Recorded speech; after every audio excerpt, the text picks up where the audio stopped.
All right, guys, welcome back to Driving Life, our motorsports recap show. Donovan, it's our first episode of doing this new venture. We're still doing the podcast, guys, our longer episodes, but man, we're going to dedicate a show just to motorsports to review the weekend's happenings and everything that's going on from motorcycle racing, IMSA. I mean, motorsports, we're going to talk about it.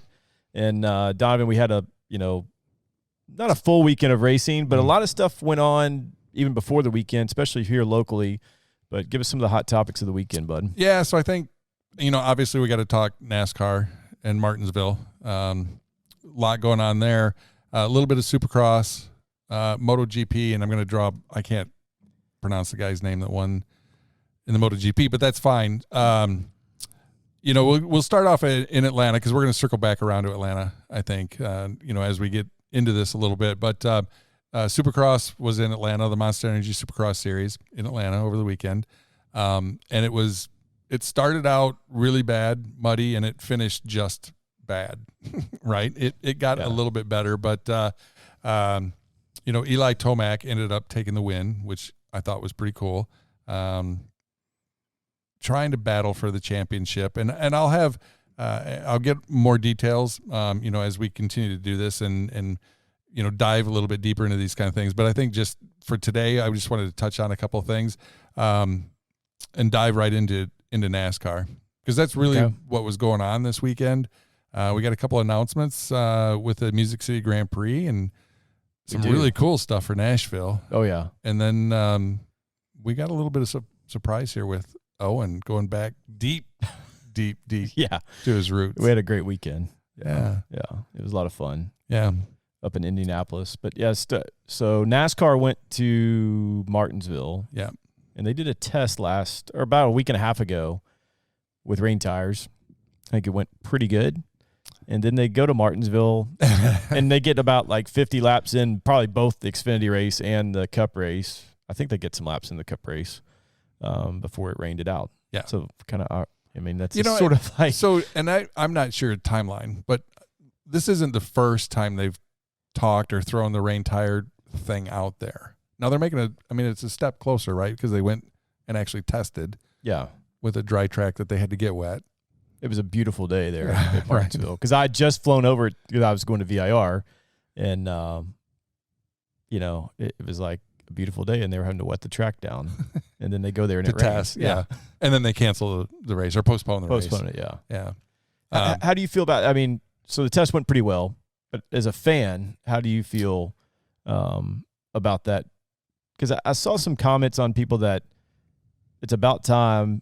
When we make a trip, we want to see the race, and we spend a lot of money to get there, reserve a hotel, maybe rent a motorhome or whatever they've done. And, if it goes to Monday, they got to go back to work. Yeah, and I've been down that road before where, if the race is delayed till Monday, it was like I left. I've had to leave before over the weekend, and it sucks. There's not a lot you can do about that. So from a race fan standpoint, I want to see him run the race, but I'm kind of torn maybe just a little bit. It's been so long. NASCAR's never done it. And on an oval, I understand the road course stuff. I think you should race it in the rain, on a road course. It's always been done that way. The ovals, I'm kind of curious is what that would look like, from a competition standpoint. So I'm not sure about that one, but I'd rather see him race than not race for sure. Yeah, because I just want you're in that perspective, and mine as a driver, I think some tracks are pretty good. I think Martinsville is obviously the first one that they tested this tire with. It's probably a different tire that they probably kicked around for a long time. That Martinsville's kind of like a road course in a way, with the braking that goes on there. Not super high speed, but it drives that way as far as their braking and what they're doing, like a road course. So I can see why they tested it there, but they just put water on the track. I'd love to see it. Like, man, if they could have run that night and or had some backup cars that went out when it did rain and postponed this race, because we race not in downpours, but I have. It's been pretty wet, and are they going to be able to do that? And there's going to be some tracks they can't do it in. We've run some Rovals in the rain, but we run up top. You know, Yeah. I think we ran Texas when we used to run there with the ALMS. So we ran, you know, the high line around there. And granted, we're not running the whole thing, but we're running 3/4 of the oval and different rain tire for us. And how do you do that with 44 guys that, you know, NASCAR's, that's the thing about it, right? On an oval is the racing is so tight and so close, and you've got guys packed in there, you know, into a big group. How do you account for that? See, that's the thing for me is the racing.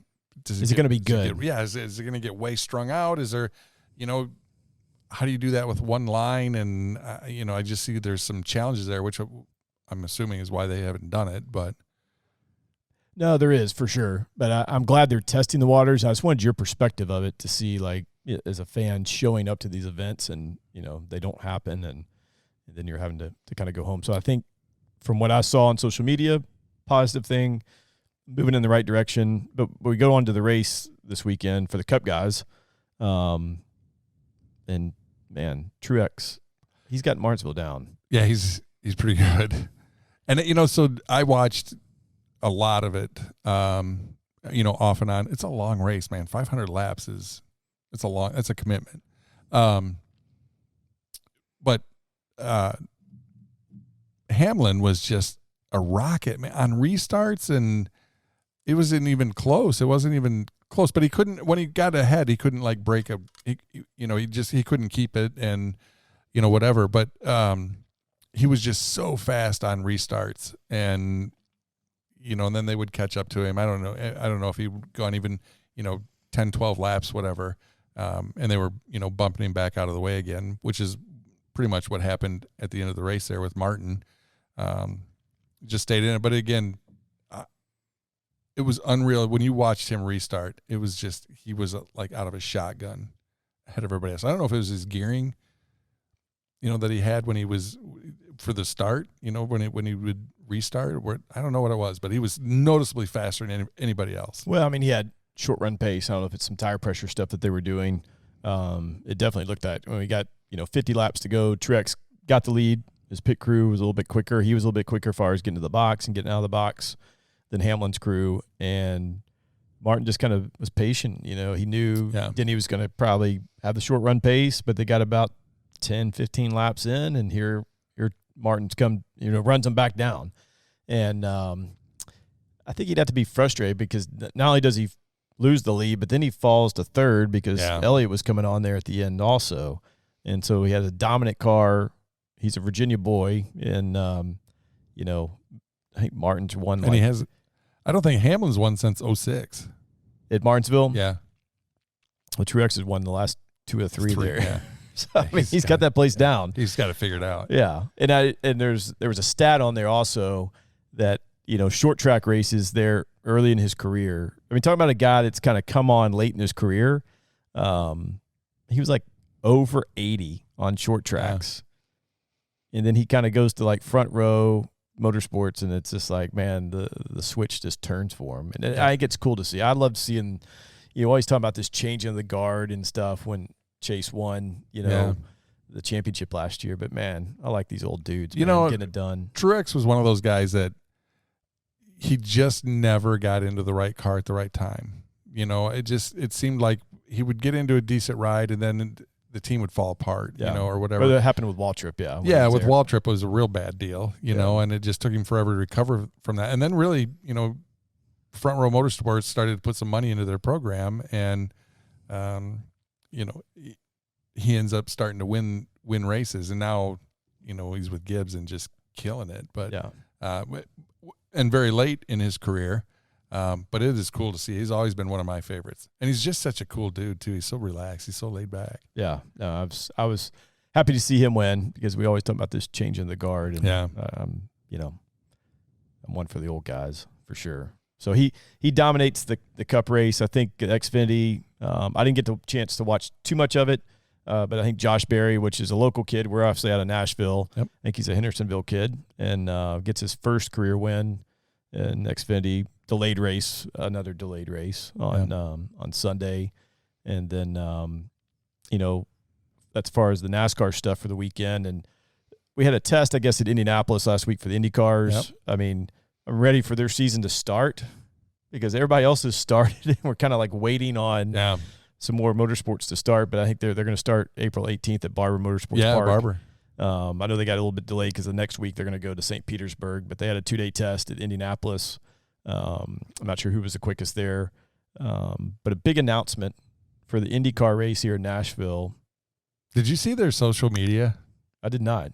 When they were lifting the IndyCar I on did. top of the building? Yeah. That was cool. I saw the one that they posted that of the glass, it's kind of behind it and it sees it lift up there. So our good friend Scott Borchetta, Big Machine Group, basically, they're the brands, are going to be the title sponsor of the Nashville or the Music City Grand Prix. Let me get that right. The Big Machine Music City Grand Prix, which is so cool. And I sent Scott a text because he does so much for motorsports as a whole, and that's really cool. He's given back to the sport and doing things, not saying other people are not, but he loves the sport.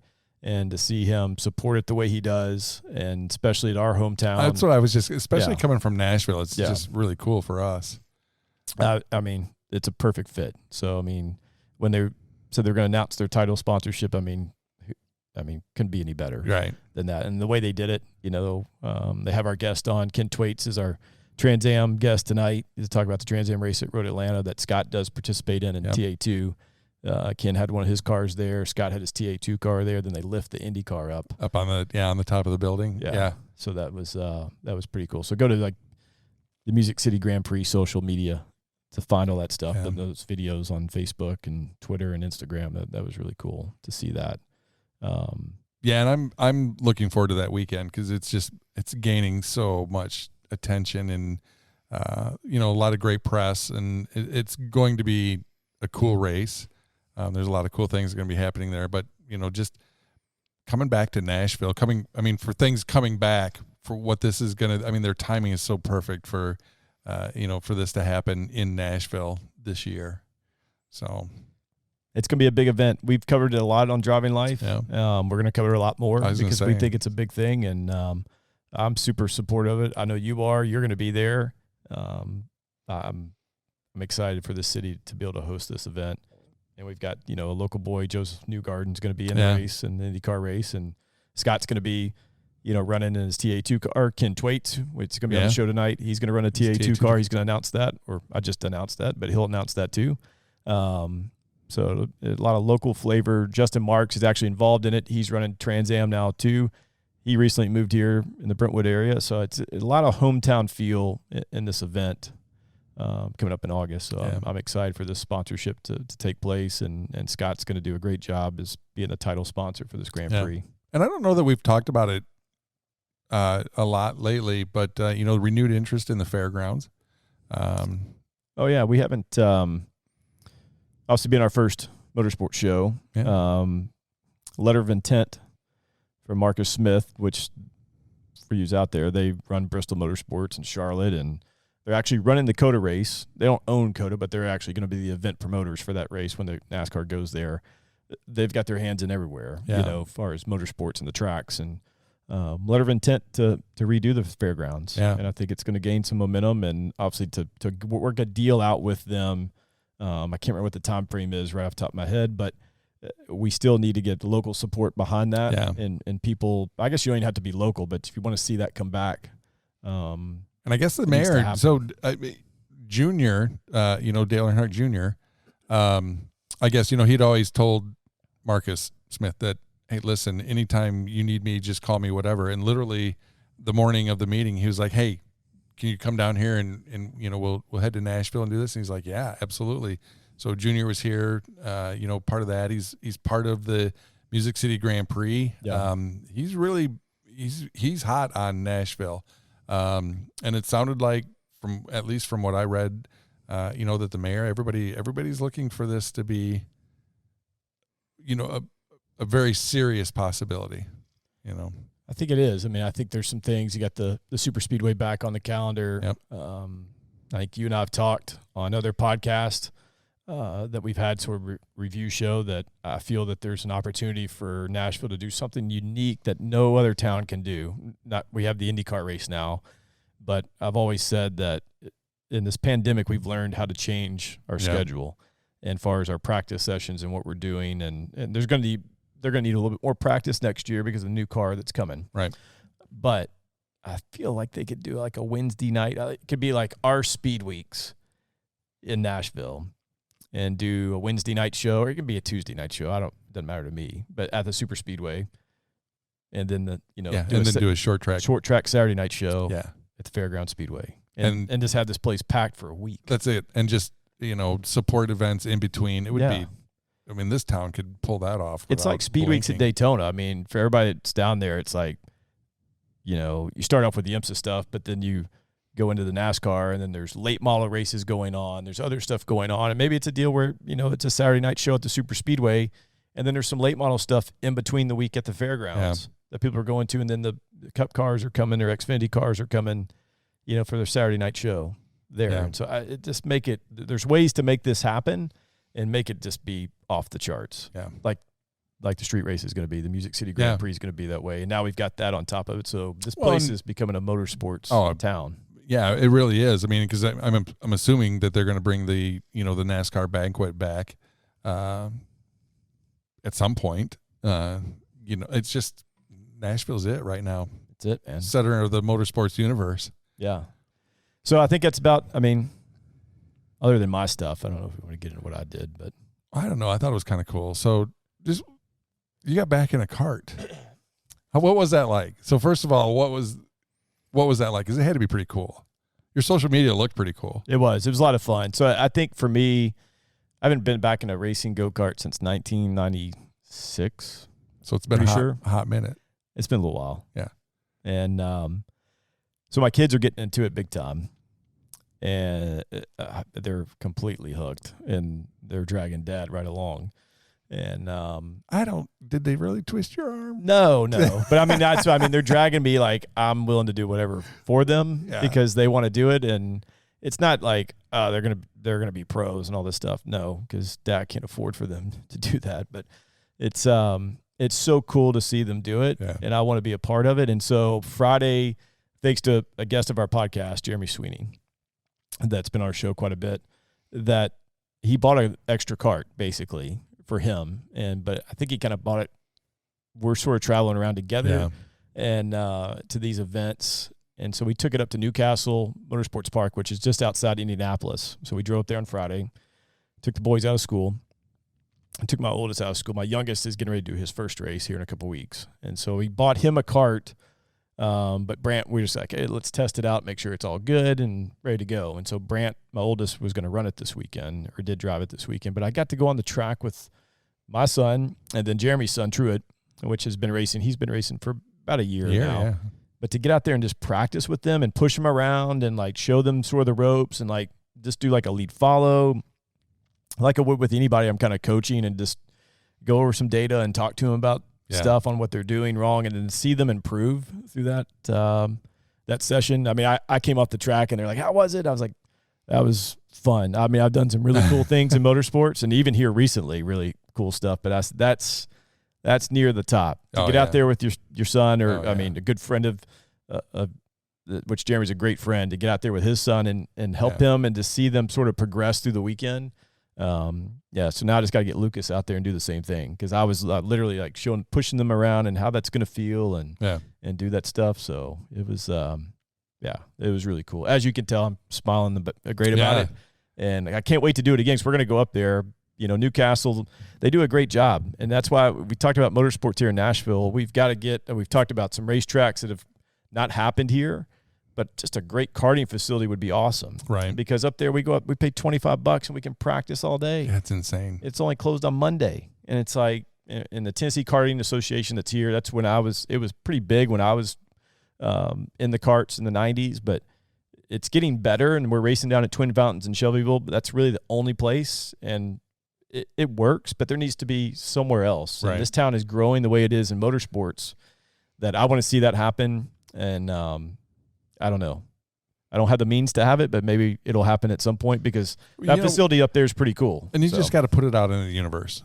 We'll see what happens with it. We'll keep talking about it, because I mean, again, that's why I wanted to bring it up. Because number one, you were digging it, and I thought that was really cool, because again, exactly what you said. To be out there with your kids, with your sons, nothing better. Nothing better than that. Yeah. And I was, literally pushing him, and then come in and talk to him. We took GoPro videos, and I was like, hey, let's do this. You need to change this, and then see their times get better. Yeah. And just soak it up. Then they ran in the rain, and he'd never driven it. I mean, Truett had never raced in the rain. Brand had never raced in the rain. It's only his third race for him. Right. So he's like completely just like, Dad, I want to race. I'm like, okay, we'll go buy a set of rain tires. So I mean, they've got me hooked. Like, okay, well, what do you need? Like, I need a set of rain tires. Okay, you got it. We'll mount them up. And so we're having fun, and it's rekindled some relationships that some guys I haven't seen in a while. Jody Covington, which he's been huge because he's letting us use a kart here locally for Brandt in the series that he's running in here for TKA. And but again, that cool. goes back to a lot of things that we've talked about in the past, and we'll wrap this up. Yeah, Diamond, that was a tremendous weekend, and I can't wait to do more of this. Yeah, with the kids, and I talked earlier, like I got to get Lucas out there, which he's going to do his first race in a couple weeks. So a lot more stuff coming from Newcastle, from DrivinLife, because we're going to be up there a bunch this year with the kids and watching them learn and just have a ball with them. But we've got a great guest. Ken Thwaits was our Trans Am, I guess, guest a little bit. He kind of recapped Road Atlanta. It was a few weeks ago, but the Trans Am series to us means a lot because TA2 is going to be here for the Big Machine Music City Grand Prix. And it's just it's a cool series. I mean, the series is really starting to gain huge popularity and strength in the, that TA class that Ken's driving in now and talking about. There's a lot of competition in there, and that's one of the reasons he went and made the switch. No, he did. So, guys, enjoy this segment with Ken. We recap kind of Road Atlanta, preview Laguna Seca, which is coming up in a couple weeks.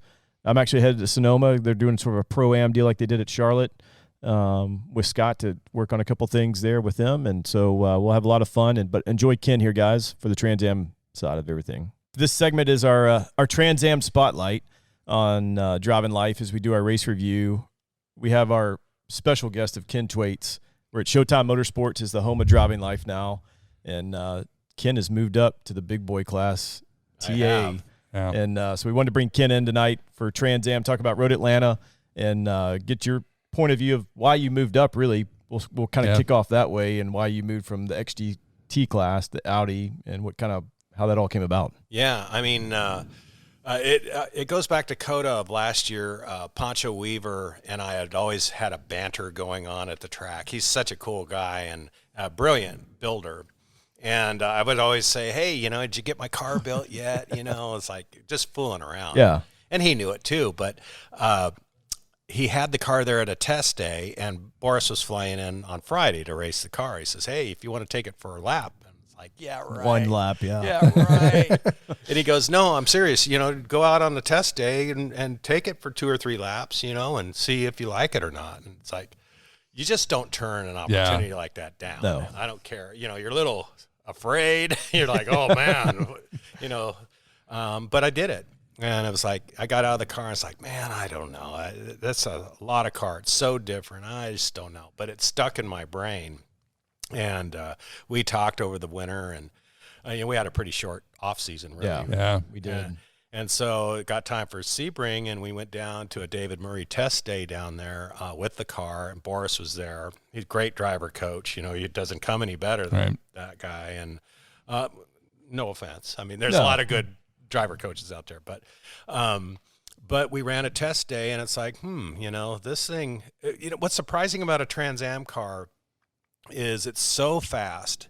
And you go out there and you give it full throttle down a straightaway, and you're doing 177 miles an hour is what I was doing at Sebring. And you're thinking, okay, well, that's good enough. That ought to be like a 205 or something. And you come in, and it's like a 220. It's like, Miatas run faster than that. And I was like, oh, my God. I was doing 170 down the straightaway. Yeah. And then I threw the boat anchor 30, out. 30 like, through the corner. Okay, all right, I did it. And it's like, oh, wow, you got to really drive this thing. And so that's what I learned. I mean, it's just like everything else. You got to just wrap your hands around it and wring its neck, just like anything else. And you have to get used to the grip and lack thereof. It was just so we did the test day. I ended up renting the car from Pancho and running the Sebring Trans Am race, first race of the season, and did the 100 miles. That was the whole goal, is to finish and not crash and not do anything too silly. I did spin on stickers. You know, I learned the hard way, and I did spin, almost hit the bridge heading towards turn 5. Okay. Or coming out of the carousel there. Yeah. The little carousel there. And so Adam Andretti pulled me aside, and he says, okay, everybody's done it. And see, this is why. Yeah. He says, you can't do that with these cars, you know, because I saw these guys are checking out. It's like, oh, it's time to go. It's time to go. Yeah. You know, I give it like a quarter throttle. Bang, it was gone. I was like, oh, my God. Yeah. What just happened? No TC. With the Audi, I mean, you're gone. You're long gone. You don't even think about it. So, you know, he says, you know, you gotta spin the rears. You got to get some heat in the rears, so at least the rear is going to stick. And then once you do that, then go. Because everybody's done it, so don't feel bad. You didn't hit anything, so there you go. So anyway, I did that, and it's like, you know, again, it's like, you know, I really like driving the Audi, but it just kept gnawing at me. It's like, you know what? If I'm going to do this, let's go buy a car and not rent a car. That's not what we do here. We've got a shop. You've got your own you've got everything set up to run your stuff. Yeah, I've got a transporter, the whole deal. We're a team, and so we were able to find a fresh, brand new car, 1 race on it, 3 motors, 2 gearboxes. You know, it's set up to run a full season, or 2 for that matter. All the spares, spare body work, everything you need to do a full pro deal. And so that's what we did. We bought the car and start. You know, that's what we're running now. Sold the Audi. I mean, that's what we do here, man. That's what we do here, folks. Yeah. You know, right when you think you got it figured out, we make a left-hand turn, and off we go down a different direction. Yeah. My wife's going, "You're doing what?" Yeah. I mean, what's that? You know, I took her to the race. She goes, "Oh, wow, that makes way too much noise." Yeah. I'll be back at the motorhome. No, that's awesome. I love it. Yeah.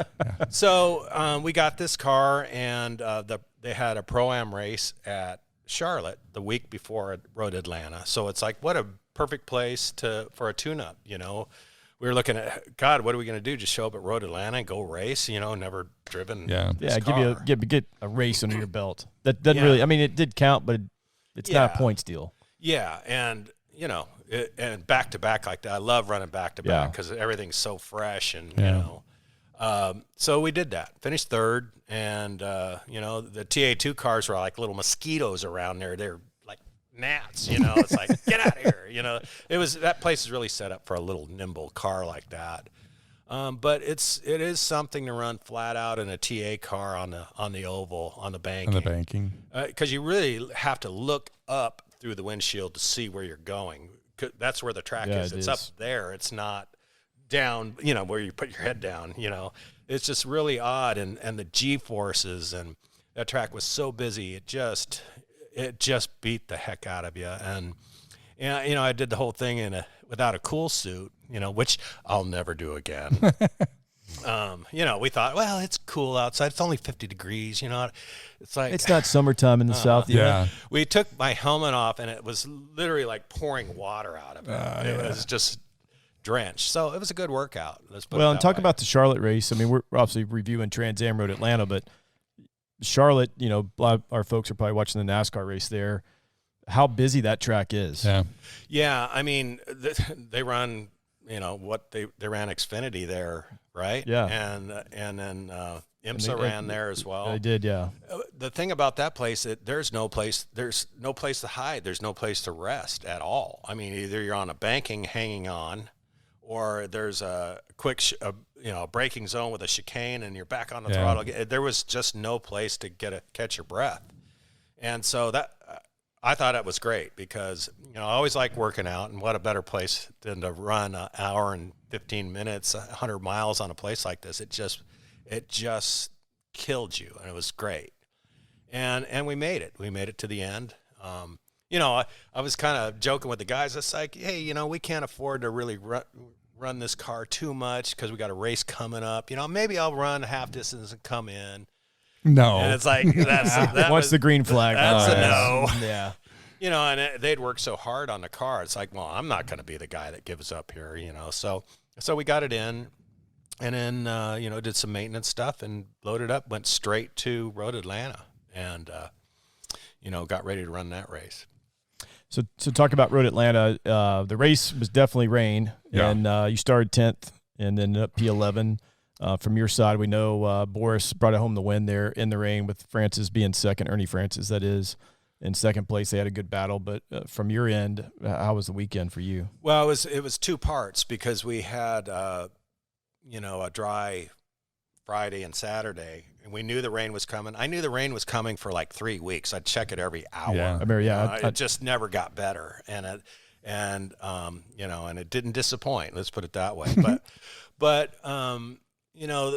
with TA, they eliminate the test day, the Thursday test day, so you can't run that. And I guess some competitors were complaining about cost, and that's why they put that in there. But you guys are already loaded in, right? We're already loaded in.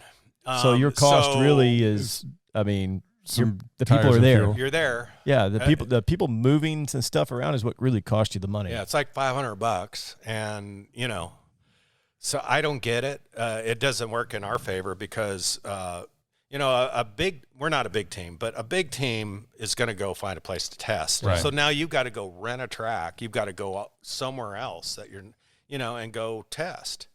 So that's like 10 times more expensive than just running the test day. Yeah.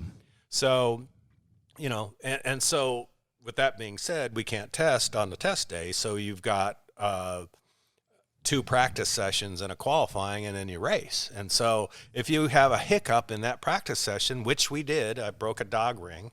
I got 2 laps in. So now we're really behind the 8 ball. Yeah. And we found out that we didn't have a tall enough top gear. And so we're slow in the 2 practice sessions. It's like, oh man, it wasn't looking good. And so we got it all sorted out. I ended up qualifying 10th. If I ran 20-car field though was there. Yeah, it was a big field, and if I went a half second quicker, I would have been 7th. We would have been right in touch with everything. I always seemed to be 1 session away from being good, and that seems to be the case with this car. And so, caveat being, it was the second time you've had it on the track. Yeah. So. Yes, and still had to get used to things. And now, the part B of the thing is now we throw in a torrential downpour. Yeah. Put rain tires on a car like this with 880 horsepower. And it's like, how do we drive this car now? What's it going to do? So I was very conservative in the beginning. I passed 1 car at the start, and then a second car. And then I started getting passed a lot by some of the other guys. And it's like, God, how are they doing this? I'm really it seemed like I was barely hanging on. And talk about the visibility, because I watched the race, and at the start, it was, if you weren't leading, you couldn't see anything. You couldn't see anything. We had a good wiper system. That car is awesome. It has everything it needs. It's got a great defrost system. If you didn't have that, you'd have to come in big trouble. Yeah. And so, it was pretty bad. And he literally just tiptoed. And then there was a red flag. One of the smaller class cars, augered it in, and that took a while to clean that up. And then the rain kind of stopped. Still very wet, but then it started drying and you could actually race.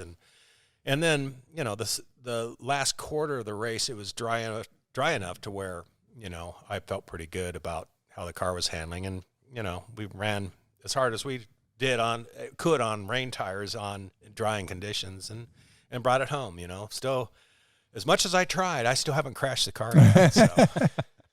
Good thing, knock on wood. So moving ahead after Road Atlanta, we're going to Laguna next, and which is great. I haven't raced there since 1986, and you weren't even born yet. Well, I was, but we won't talk about my age. But you ran a track at Laguna, because that's where Trans Am is going next. They're doing another Pro-Am deal at Sonoma, but then the following week it's going to be Laguna, which you ran Laguna the way I want to run Laguna, because fans probably today, when they look at Laguna, they think about the Laguna track the way it is today. Yeah. Oh, yeah. This place, explain that a little bit. What Laguna used to be like. How fast it was. Yeah, it was almost like a combination oval with the corkscrew at the top of the hill. Yeah. You know, we used to joke that we would hurry up as fast as we could to get around the track just so we could jump off the diving board of the corkscrew every single time. But it was, you know, if you see the track the way it is, turn 1 is hardly a turn. It's flat out. Well, turn 2, you just kept going straight instead of making the sharp 180. The 180, yeah. Right. It was, and turn 2 was flat out. Now it's really starting to get your attention. Turn 3 was flat out in 5th gear. Which is now the turn 6 that heads to the corkscrew, which is Salinas is over the. Yeah. Like if you go to the end of the barrier, it's like a drop off. Yeah. You'd end up in, Napa somewhere.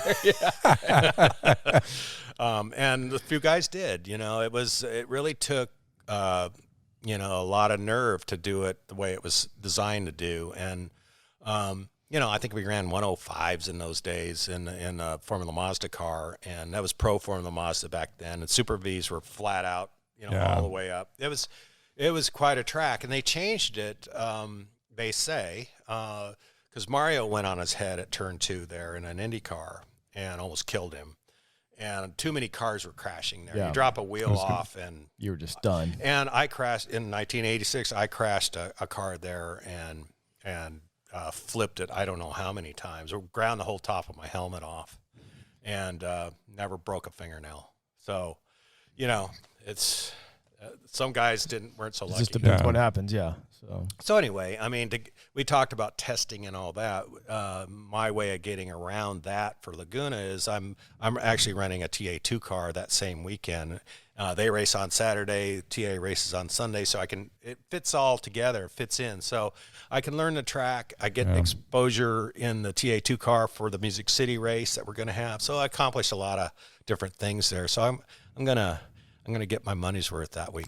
That's right. Well, you got to get used to, because talk about that. You've got an announcement that you're going to run the Music City Grand Prix, because originally you thought you're going to be in the Audi. Yeah. But now you're going to be in a TA2 car. Yeah, there was a big press release deal down at Scott's place at the Big Machine Distillery downtown, and we brought our car down there as a display car. His TA2 car was out front, and they craned the Indy car on top of the roof, right? And the next day we sold the Audi.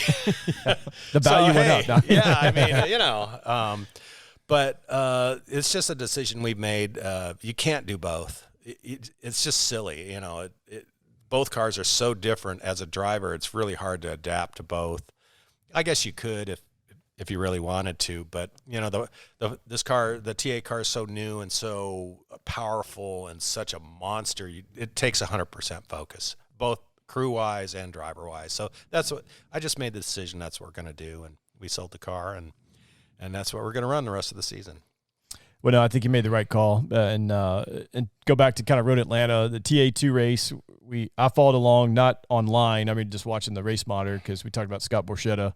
I was coaching him a few weeks before that race, so I wanted to see how he was doing through the weekend, which he ended up P10, but we had a new time win. I mean, a first-time winner, and maybe kind of I'd say a long shot to win, but maybe a surprise winner, really, in TA2 there. Futrell won the race, and he's an instructor at Road Atlanta, and so he knows the place really well. Right. He did really well in the November race, so I'm not surprised. I think he finished 3rd or 4th in that race. So when he won, I was not surprised at all.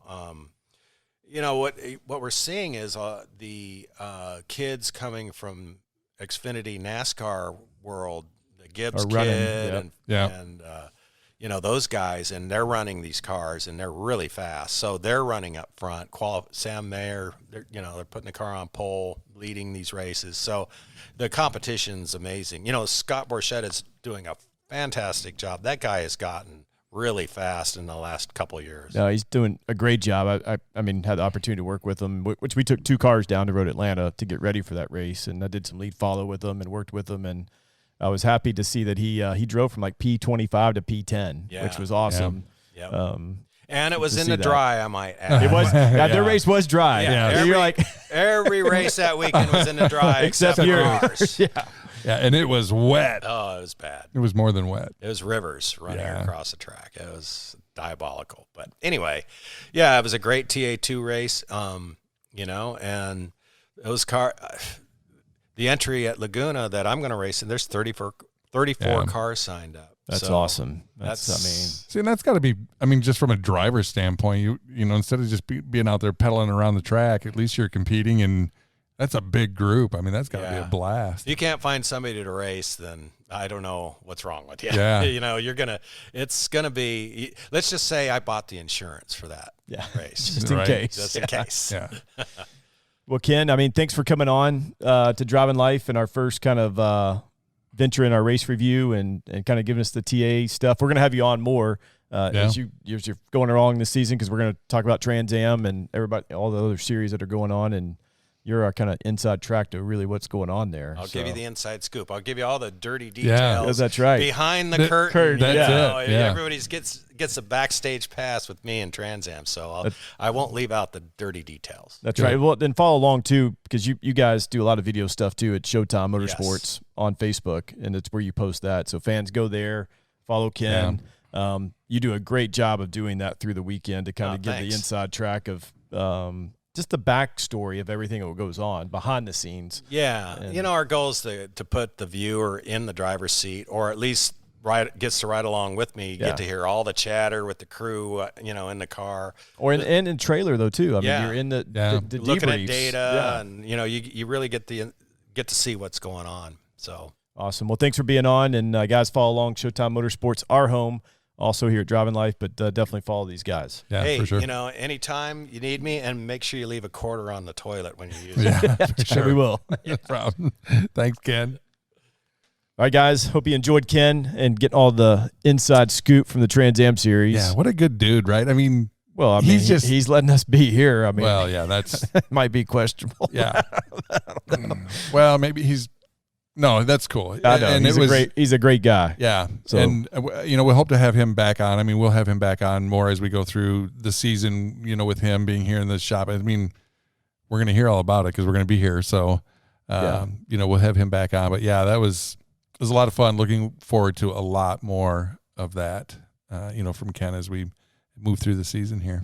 For sure. So, guys, thanks for hanging in there with us on the first Driving Life Motorsports Recap Show, Episode 1. And don't forget to check us out. The podcast is still going on.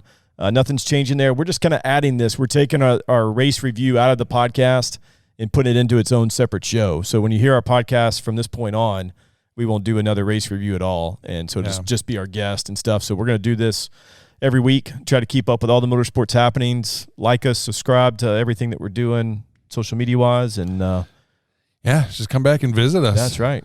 So see you guys next week. See ya.